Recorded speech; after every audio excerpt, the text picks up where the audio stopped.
Okay, Church, ngayon ay nasa lesson 3 na po tayo ng ating doctrinal class at ang ating pong topic ay ang baptism.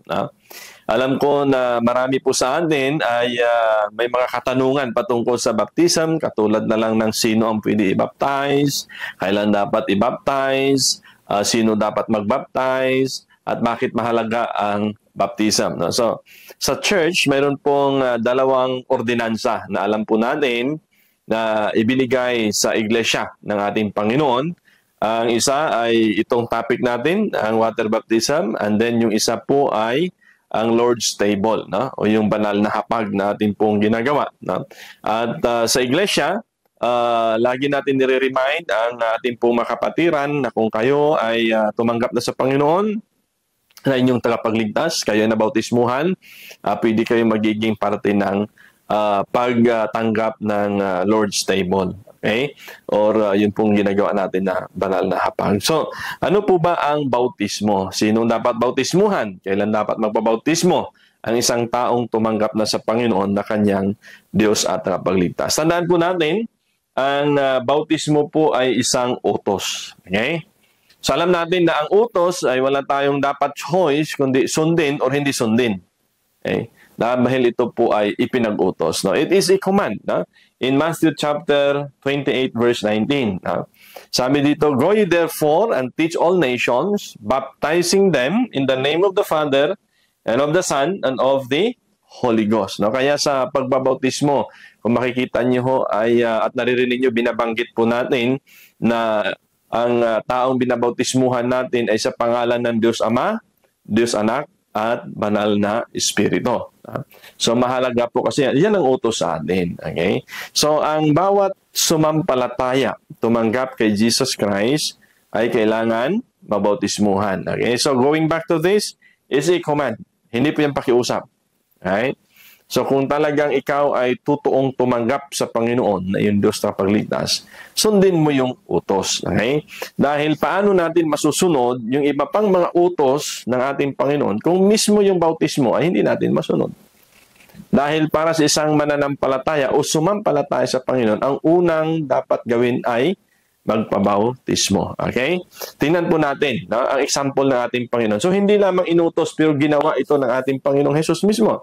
Sa Matthew chapter 3, in verse 16, tingnan niyo, sabi niya, "And Jesus, when He was baptized."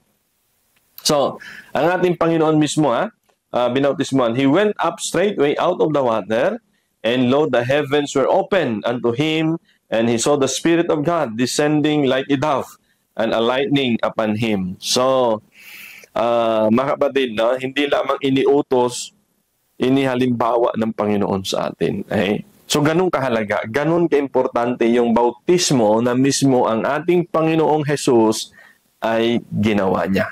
Okay? So, tingnan natin previous verse. Malaman natin gaano pinahalagahan ng Panginoon ang bautismo. Okay? Dahil sa Matthew 3:13, "Then cometh Jesus from Galilee to Jordan, unto John to be baptized of him." Okay? Ang ating Panginoon mismo ang naghanap, okay, sa taong magbabaptize sa Kanya.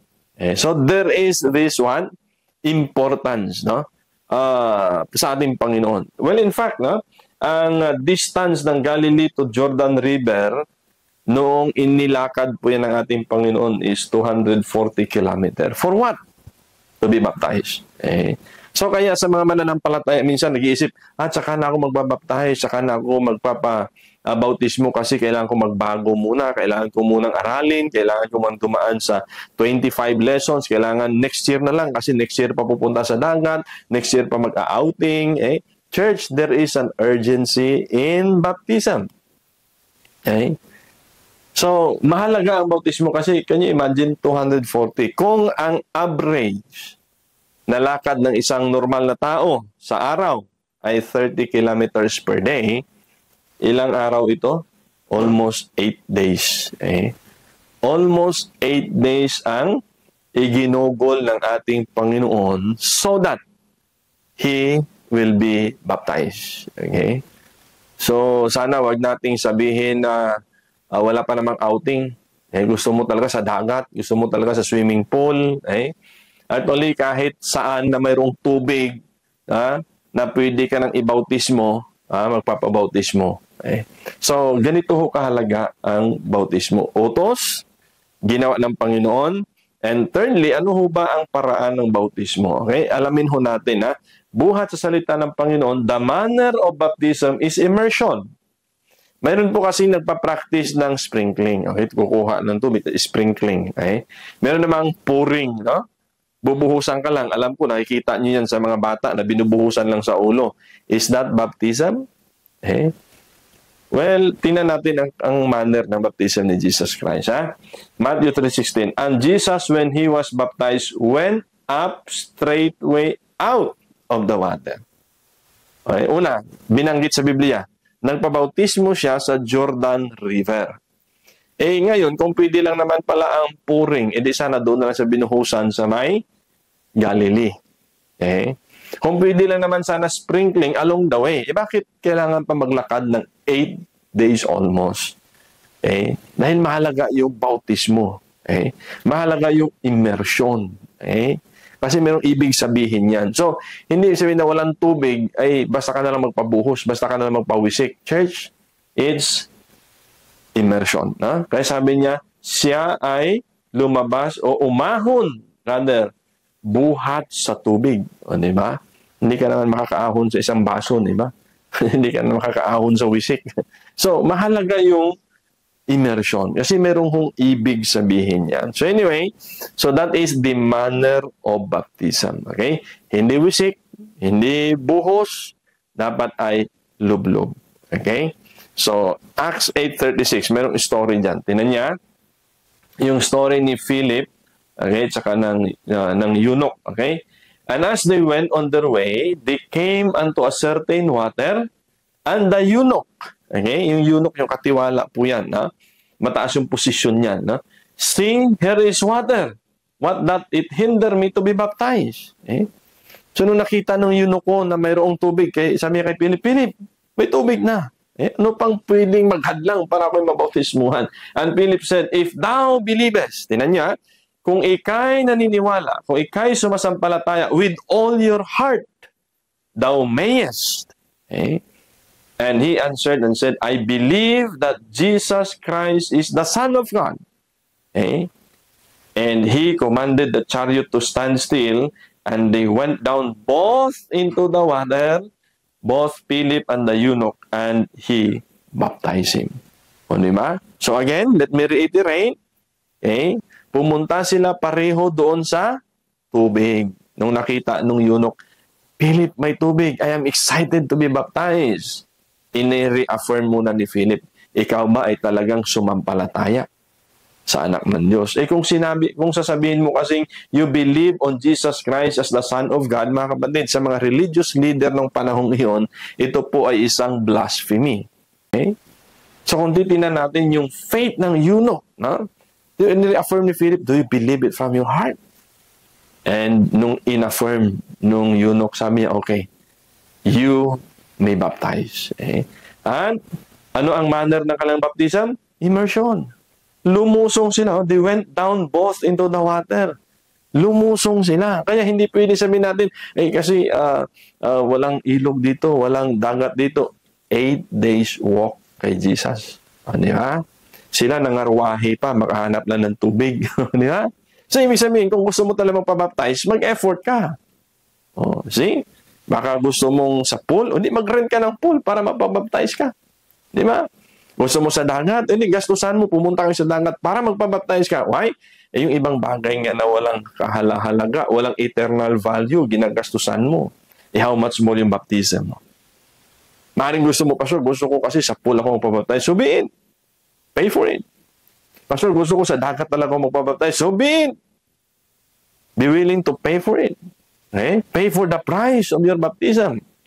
But meron tayong baptism almost every month. So kung ikaw ay hindi pa napabaptize, you think about it.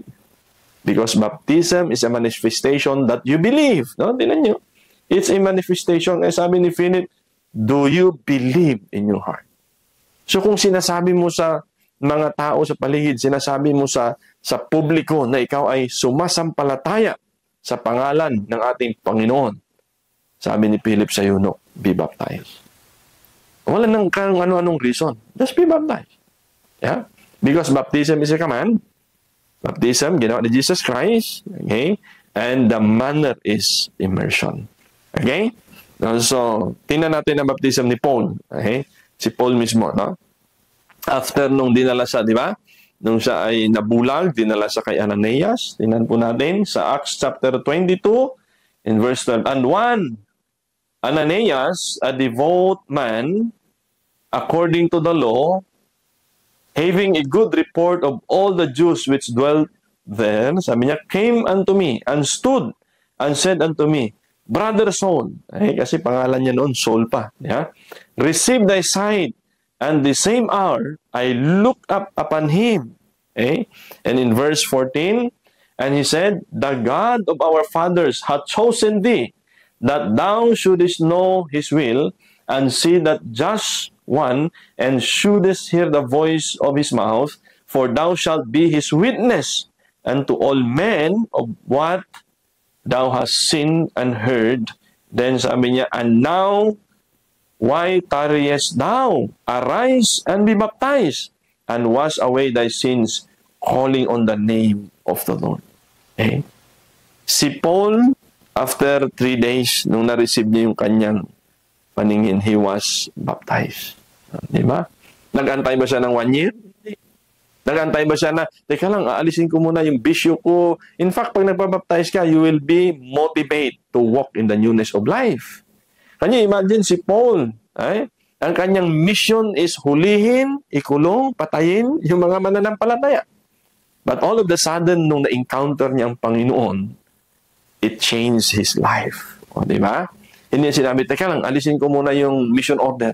Alisin ko muna yung gigil ko na magkulong, manghuli at pumatay ng mga Kristyano. Hindi. Nung natanggap niya yung kanyang mission buhat sa Panginoon. Okay? Anong nangyari? He was baptized. Okay? So, hindi niya inantay yung 1 week, yung 1 month, yung 3 months. Hindi niya inantay na dapat may dagat. Hindi niya inantay na dapat may swimming pool. But right away when he believed, sabi ni Ananias, rise and be baptized. Okay? So, church, mahalaga po ang water baptism. Okay? Now, number 4, sino bang qualified para bautismuhan? Okay? Sanggol. Okay? Yan din ang tradisyon natin, no? Sanggol, binabautismuhan. Ang tanong, ang sanggol ba ay dapat bautismuhan? Sino bang dapat qualified? Yan niya, basahin natin sa salita ng Panginoon. Then they that gladly receive His word were baptized. Yung mga tumanggap ng salita, nakinig, naniwala doon sa preaching ng Word of God, sila na masayang tumanggap ng salita ng Diyos, binautismuhan. Kaya mali po yung pagbabautismo sa mga bata. Bakit? Kasi hindi pa po nila naintindihan ang salita ng Diyos. Hindi pa po sila nakakatanggap. Hindi pa sila nakakaunawa. Okay? So, why do we have that kind of tradition? Because of the church, because of religion. But never na itinuro ng salita ng Panginoon na magbautismo ng sanggol, na magbautismo ng bata. Kasi ang dapat binabautismuhan natin ay yung nakaunawa ng salita ng Panginoon. Tingnan nyo, sila na masaya na tumanggap sa salita ng Diyos were baptized. On that day, on the day, hindi ho nila inantay yung 1 month, 3 months. Hindi nila inantay na dapat may parent consent muna. No, church.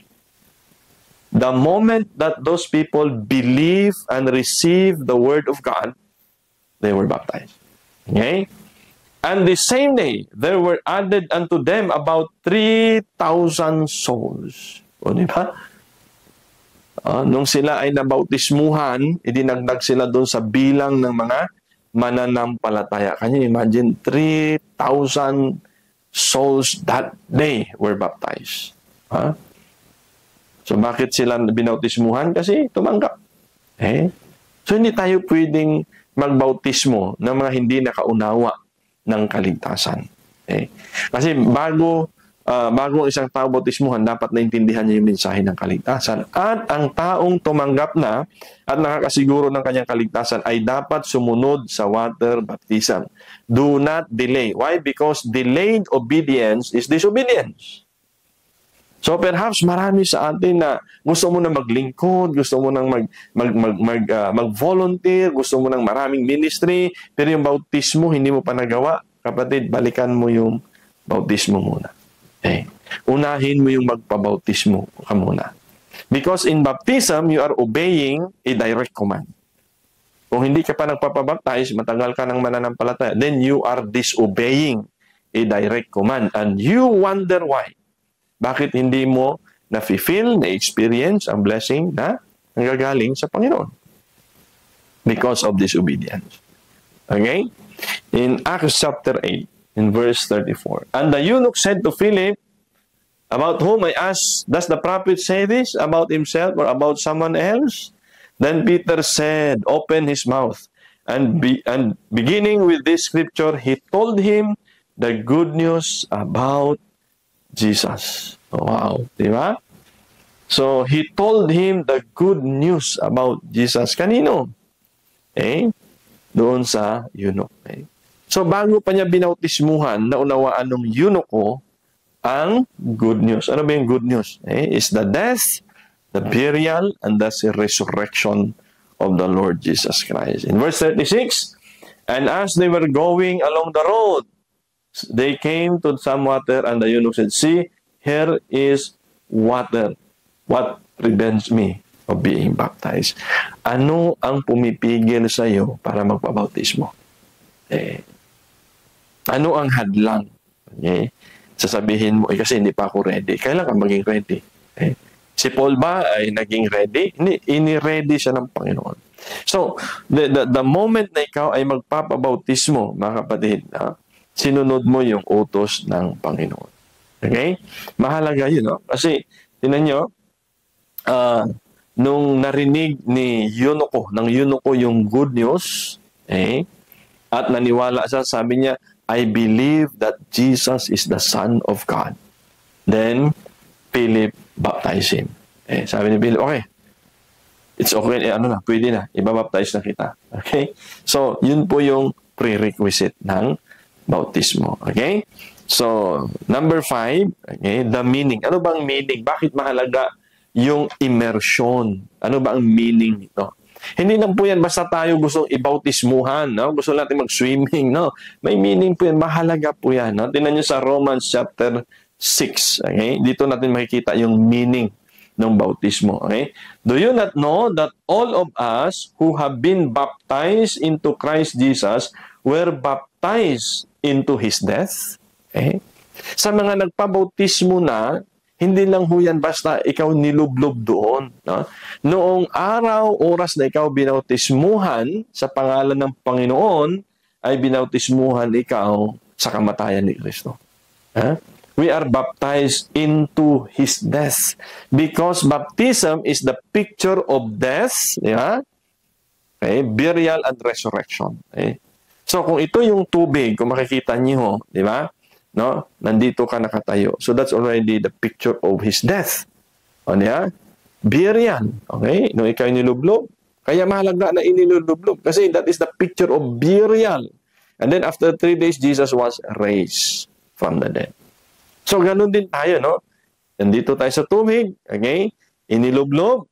And now as you had been raised from the water, you walk in the newness of life. Bagong buhay. Bagong pagkatao. So yun ang dapat maging motivation mo. Nung ikay nabautismuhan na kay Kristo, identify ka sa death, burial ni Christ. Yan ang magiging inspirasyon mo. Yan ang magiging motivation mo so that you will walk in the newness of life. Hindi yung magbabago ka muna bago magpabautismo. Magpabautismo ka kasi ang bautismo mo na yon ang magdudulot sa iyo ng encouragement na mamuhay ng matuwid sapagkat identify ka na kay Kristo. O, di ba? Yung iba ayaw magpabautismo. Alam niyo kung bakit? Kasi ayaw magbago. Ang totoo niyan, ayaw iwanan yung kasalanan. Ayaw tumalikod doon sa maling gawa. So, si Paul, when he received his sight, right away he went into water baptism. Yung eunuch, no, kung mayroon lang isa sa mga pinakakurap na officer sa isang kaharian ay ang eunuch. Kasi sila yung trusted ng queen. Sila yung trusted financially and by power vested upon them. They can just make use of it to their advantage. Oh. So sila po yung isa sa mga corrupt. No? But right away, he went into water baptism. Kasi nga, naintindihan niya. He believed. Okay? So the meaning of baptism is the death, the burial, and resurrection of Christ. Now in verse 4, sabi niya, therefore, we are buried. We are buried with Him by baptism into death. That like as Christ was raised up from the dead by the glory of the Father, even so, we also should walk in the newness of life. O, di ba? Sabi niya, as we are baptized into His death, at tayo ay nabuhay muli, then let it be your motivation to walk in the newness of life. So, baptism, tungo sa pagbabago. Huwag mong asamin na magbago ka muna bago ka magpabaptize. You will have more reason and dedication kapag ka ikaw ay nagpabautismo na na-identify ka na kay Christ, publicly sinasabi mo ikaw ay mananampalataya na, sinasabi mo sa public, sinasabi mo sa congregation, sinasabi mo sa pamilya mo na ikaw ay follower of Christ when you go under water baptism. Okay? Verse 5. Okay? For if we had been planted, di ba? For if we have been planted together in the likeness of His death, di ba? Planted in the likeness of His death, we shall also be in the likeness of His resurrection. Kaya kapag andito ka sa tubig, no, ikaw ay nilulublob na ganyan, that is the picture of death. Pag iniahon ka naman sa tubig, that is the picture of resurrection of the Lord. Kaya sabi ni Paul, now walk in the newness of life. Okay? So, ang water baptism may meaning. Hindi lahat ng sanggol ay pinapanganak dapat mong buhusan ng buhusan. Okay? You have to embrace the meaning of baptism. And lastly, let me remind you that baptism is an act of obedience. It is. Okay? So, hindi po ito basta lang iniutos ng Panginoon na walang halaga. Ang water baptism ay iniutos sa atin ng Panginoon so that every time, okay, maalala natin na tayo ay nabautismuhan sa kamatayan, pagkalibing, at pagkabuhay naman muli ng ating Panginoon. So, give importance to baptism. Okay? So, this is something that we must remind ourselves na nung tayo nagpabautismo, tayo ay na-identify kay Kristo. So, now, walk in the newness of life. Thank you, and may God bless us all.